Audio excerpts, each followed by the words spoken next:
Professor Harold Harbinger was, to put it mildly, swamped. Papers towered on his desk like unruly skyscrapers.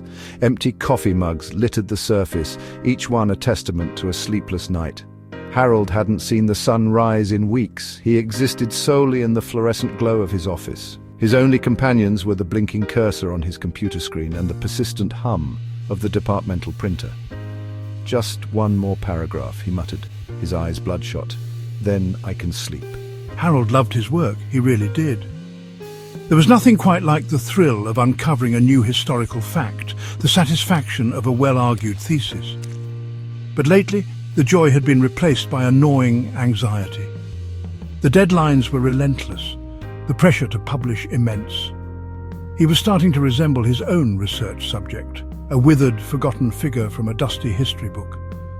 He yearned for a life outside the library stacks, a life with sunlight and laughter, a life, dare he say, with a good night's sleep. Harold, you look dreadful. Dr. Susan Sunshine bounded into his office, a beacon of energy in her brightly coloured scarf. She placed a steaming cup of coffee on his desk.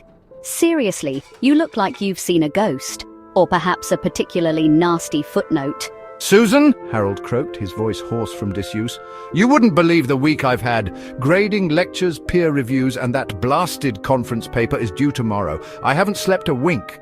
"Harold, you need a break," Susan said, her voice firm but kind.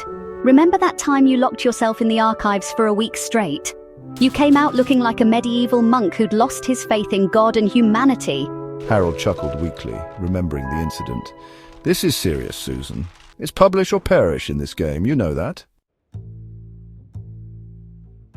"Publish or perish," Susan scoffed. "That's the biggest academic myth since the invention of the Blue Book exam.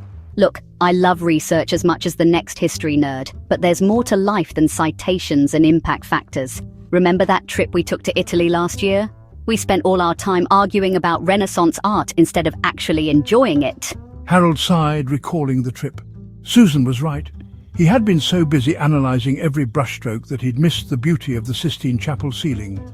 He was so busy chasing deadlines that he'd forgotten how to live. The weight of his workload was crushing, a suffocating blanket of obligation and expectation. He was missing out on life, on experiences, on connections. His health was suffering, his relationships strained. His apartment was a disaster zone, his social life non-existent. Was this the legacy he wanted to leave behind? A pile of published papers and a reputation for being a workaholic hermit. "My grandfather used to say, life is like a cup of tea. It's all about how you savor it." She took a sip of her coffee, a mischievous glint in her eye. Or in your case, Harold, a very large pot of extra strong coffee. "Your grandfather also wore socks with sandals," Harold muttered, but he couldn't suppress a smile. Susan had a knack for lightening the mood. He was a very comfortable man. But seriously, Harold, look at me. I publish, I teach, I even managed to squeeze in the occasional game of badminton. And you know what? The world hasn't ended because I took an afternoon off to go hiking. Susan was right. She was living proof that it was possible to be successful in academia without sacrificing one's sanity.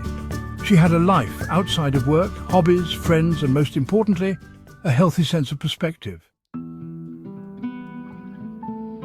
Harold stared at his reflection in the cold, black surface of his computer screen.